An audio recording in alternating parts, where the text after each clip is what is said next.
¿Qué tal? Una cálida bienvenida a todas las personas que nos escuchan el día de hoy. Y, antes de arrancar formalmente, quiero tomarme un segundo para desear que haya una bendición divina sobre el día y la semana de cada persona que nos está sintonizando hoy. Me sumo completamente a ese deseo.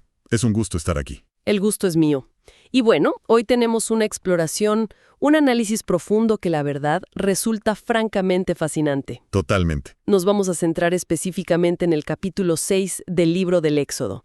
Y para llevar a cabo este recorrido no estamos improvisando, sino que contamos con fuentes muy robustas. Así es. Estamos usando las notas, comentarios y todo el contexto histórico extraído de dos obras fundamentales, que son la Biblia de Estudio Holman y la Biblia de Estudio NAA. Son excelentes recursos para esto, porque te dan un contexto increíble. Verdaderamente crucial en la historia del Éxodo. Vamos a explorar el peso real que tiene un nombre, cómo se utilizaron símbolos culturales e incluso propaganda militar de la época. ¿Que es un detalle espectacular? Sí, es alucinante. Y también veremos por qué una lista genealógica que a simple vista parece aburrida es en realidad un currículum vital lleno de suspenso. Es que, para entender este texto, hay que, ver mucho más allá de las palabras impresas. Claro. Hay que entender el contexto legal, el contexto político y sobre todo el contexto emocional de la antigüedad. No es solo historia, es la realidad viva de esa gente. Definitivamente. Y quiero que entremos directo en materia porque hay un detalle fascinante justo al inicio de este capítulo 6. Ajá. Es una paradoja. Dios le dice a Moisés que él se apareció a los patriarcas, o sea, a Abraham, Isaac y Jacob, como Dios todopoderoso. Que en el hebreo es El Shaddai. Exacto, El Shaddai. Pero luego, ahí mismo, dice que no fue conocido por ellos por su nombre El Señor, o sea, Yahweh. Y ahí es donde la cabeza de muchos lectores hace un cortocircuito. Claro, porque si uno va y lee el libro del Génesis, el nombre Yahweh aparece por todas partes. Sí, constantemente. Entonces, ¿cómo explican nuestras fuentes esta aparente contradicción? Es un tema buenísimo. Usando nuestras fuentes de estudio hay un par de explicaciones. Una es que podría ser un uso anacrónico por parte del autor del Génesis. O sea, como si un historiador de hoy escribiera sobre, no sé, la ciudad de Nueva York en el siglo XVI, aunque en ese entonces se llamaba Nueva Ámsterdam. Exactamente. Usa el nombre moderno para que el lector lo entienda. Esa es una teoría. Otra opción desde la gramática es que podría ser una traducción en forma de pregunta. Algo como, ¿acaso no me di a conocer a ellos por mi nombre Yahweh? Lo cual cambia bastante el tono. Cambia el tono, sí. Pero, y aquí viene el punto más importante, la explicación más fascinante que apoyan tanto la Biblia Holman como la NAA se basa en la experiencia. A ver, cuéntame más de eso. Claro, la idea no es que los patriarcas no conocieran las sílabas o la palabra Yahweh, la conocían, pero no habían experimentado el significado profundo de ese nombre. Ah, entiendo. Es como, es la diferencia entre saber el nombre de una figura pública, de un líder, y conocer íntimamente a esa persona en un momento crítico. Diste en el clavo. Es que el Shaddai representaba ese poder que experimentaron los patriarcas en su día a día, la provisión, la protección en sus tiendas. Era un poder familiar, un cuidado a nivel de clan. Sí, pero Yahweh representa un Dios de pactos, un Dios de continuidad, de redención a gran escala. Y eso es lo que la nación entera estaba a punto de presenciar. Esa es la clave. Los patriarcas tenían promesas, pero los israelitas esclavizados estaban a punto de ver la acción. Iban a ver a Yahweh fracturando un imperio. Y la forma en que Dios detalla este plan de acción es francamente impresionante. Es una anatomía de la redención increíble. Porque Dios presenta una serie de promesas, todas en primera persona. Es un bombardeo de verbos. A ver, recuérdanos la lista. Dice, los sacaré, los libraré, los redimiré, los tomaré como mi pueblo, seré su Dios, los llevaré y finalmente les daré la tierra. Son 7 afirmaciones absolutas. 7 promesas inquebrantables. Pero hay un detalle cultural aquí que me voló la cabeza revisando las notas. Habla de que esto se hará con brazo extendido. Uy, ese detalle de la Biblia de Estudio Holman es una joya. Uno lo lee hoy y piensa, bueno, es lenguaje poético, fuerza divina y ya. Pero no lo es. O sea, para un egipcio antiguo o un esclavo hebreo en Egipto, esa frase brazo extendido era la propaganda visual de todos los días. Explícanos eso de la propaganda. En el arte, la literatura y los relieves egipcios, siempre, invariablemente, se retrataba al faraón en la batalla con un brazo extendido. Levantando una masa, ¿verdad? Exacto, a punto de aplastar la cabeza de sus enemigos. Era el símbolo máximo de su poder supremo, de su divinidad intocable. Era la forma del imperio de decir, somos invencibles. Y entonces lo que vemos aquí es que Dios está tomando la propia propaganda del faraón Se le está apropiando. y la está subvirtiendo por completo. Es como una burla directa. Está demostrando que su brazo, el de Yahweh, es el que verdaderamente tiene el poder. Es una confrontación directa. Y no solo pelea a nivel de poder imperial, sino también a nivel legal. Y esto nos lleva a la palabra redimir, que mencionaste en esa lista de promesas. Rescatar. Sí, en el original hebreo es un término legal muy específico, el goel. El pariente redentor. Así es. En las leyes de la antigüedad, si alguien caía en la miseria, o perdía su tierra, o terminaba como esclavo por deudas, Que era algo muy común en esa época. demasiado común. Bueno, la ley establecía que el pariente más cercano, el goel, tenía la obligación de intervenir. Tenía que comprar de vuelta a su familiar, protegerlo. Como pasa en la historia de Ruth y Boaz. El ejemplo perfecto. Boaz actúa como el goel. Entonces, cuando Dios dice, los redimiré, se está posicionando legalmente, jurídicamente, como el pariente más cercano de Israel. ¿Qué nivel de intimidad? O sea, no es solo un rescate militar lejano, es asumir una responsabilidad familiar. Está diciendo, ustedes son mi familia, y yo pago el precio por ustedes. Y todo este despliegue, todo este peso del nombre, la propaganda subvertida, el pariente redentor, culmina en lo que la Biblia de estudio NAEA llama la fórmula de reconocimiento. Que es una frase que unifica todo el libro del Éxodo. Esa frase de sabrán que yo soy el Señor.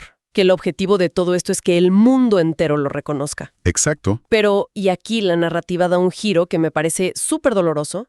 Moisés va y le da este discurso increíble lleno de promesas majestuosas a los israelitas y ellos simplemente no lo escuchan. Es un choque con la realidad humana brutal. Revisando nuestras fuentes, el texto dice que no escucharon por la angustia de espíritu y por la dura esclavitud.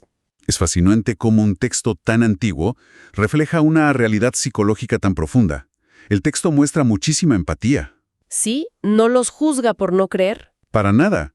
Demuestra que el agotamiento y el trauma severo hacen que sea casi imposible procesar buenas noticias. ¿O tener esperanza? Es que cuando tu sistema nervioso está colapsado por años de abuso sistémico y dolor físico constante, tu cerebro no tiene espacio para promesas abstractas. Solo intenta sobrevivir al día siguiente. La angustia de espíritu. Leí por ahí que literalmente significa respiración corta. Sí, falta de aliento, pánico, ansiedad severa. Es un retrato clínico del trauma. Y claro, esa reacción nula del pueblo quiebra a Moisés. Y Moisés experimenta su propia crisis, una especie de síndrome del impostor agudo.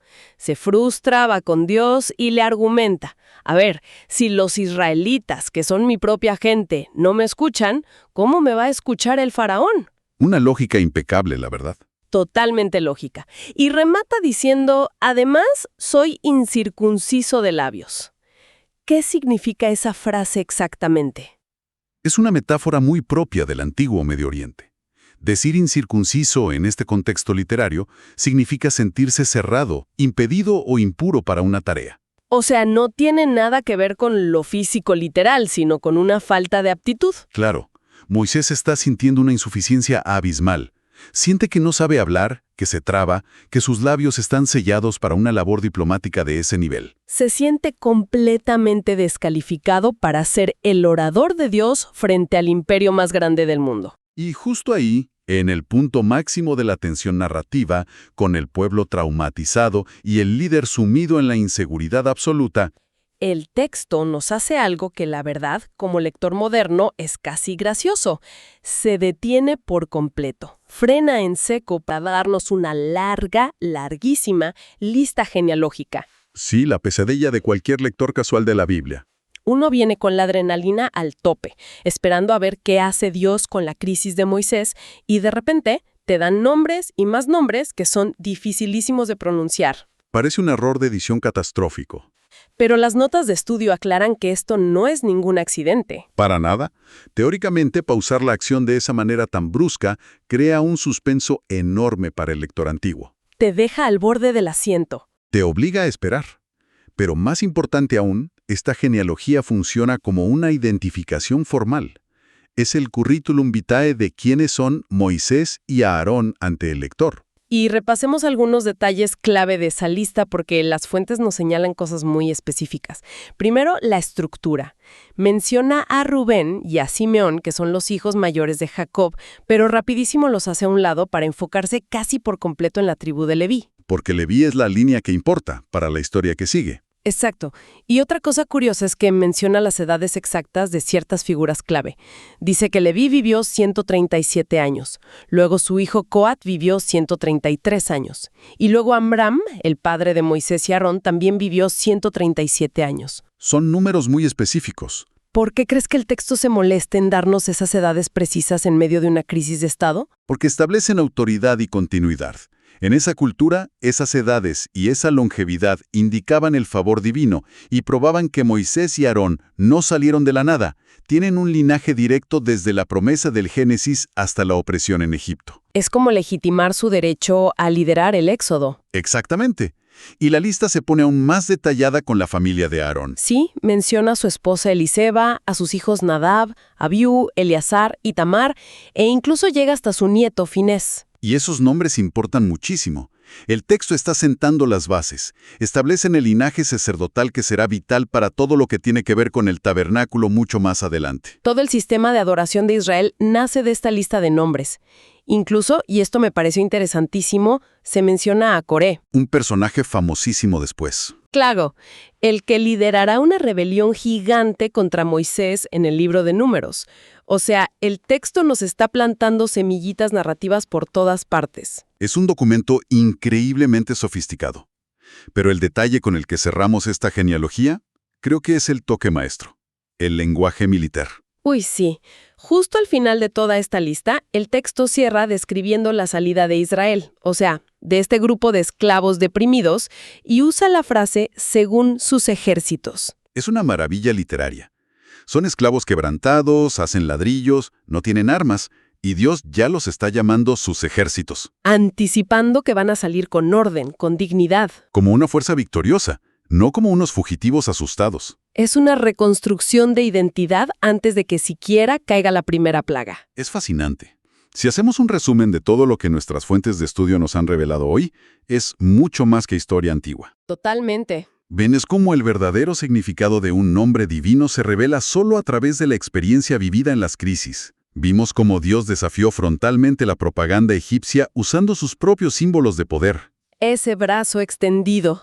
Así es. También vimos la inmensa empatía del texto, la validación del trauma humano en medio de promesas enormes, y finalmente el propósito estratégico, casi arquitectónico de una genealogía en la narrativa. Es un montón de información riquísima para procesar, y justo antes de despedirnos quiero plantearle una última reflexión a nuestra audiencia, para que se queden dándole vueltas al tema. Me parece excelente. Construyendo sobre ese concepto del Goel, que nos explicaste, el pariente redentor que vimos en las notas, pensemos en esto. Si los códigos legales antiguos requerían que la misma familia interviniera, que asumiera el costo para rescatar a los suyos de la miseria o la esclavitud, ¿cómo cambia nuestra comprensión moderna de la justicia y la responsabilidad social si empezamos a ver a las comunidades vulnerables a través de esta lente? Qué buena pregunta. O sea, ¿qué pasaría si en lugar de ver la ayuda comunitaria como simple caridad, la viéramos bajo este concepto de deber familiar histórico? Cambia el paradigma por completo. Deja de ser algo opcional para convertirse en una obligación moral y de parentesco. Exactamente. Es para llevarnos a reflexionar sobre cómo aplicamos textos antiguos a realidades urgentes de hoy. Un cierre perfecto para este análisis. Ha sido de verdad un recorrido extraordinario a través del capítulo 6 del Éxodo. Gracias por acompañarnos y desmenuzar este texto tan denso.